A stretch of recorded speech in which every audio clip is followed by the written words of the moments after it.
ढोकळा खायचा आहे पण फर्मेंटेशनसाठी वेळ नाही? मग हा इन्स्टंट ढोकळा रेसिपी नक्की बघा. आज बनवूया अगदी सोप्या पद्धतीने इन्स्टंट ढोकळा. इन्ग्रेडियंट्समध्ये दाखवल्याप्रमाणे सगळ्यात आधी एका बाटलीच्या मापाने 240 मिली पाणी घेतलं. त्यानंतर मोठ्या काचेच्या बाउलमध्ये ढोकळ्याचे पीठ घालून त्यात हे 240 मिली पाणी घालून पीठ छान एकजीव होईपर्यंत मिक्स करून घेतलं. आता कढईमध्ये पाणी गरम करून घेतलं. त्यावर ढोकळा बनवण्यासाठी ताट ठेवलं व ताटाला व्यवस्थित तेल लावून घेतले. तेल लावलेल्या ताटात तयार केलेले ढोकळ्याचे बॅटर ओतून घेतले.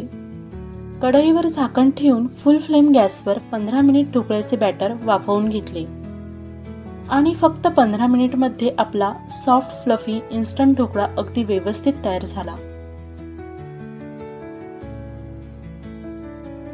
ढोकळा थंड झाल्यावर त्यावर फोडणी देऊन घेतली आणि ढोकळ्याचे सुंदर पीस कट करून घेतले आणि तयार आहे आपला झटपट सॉफ्ट आणि डिलिशियस इन्स्टंट ढोकळा.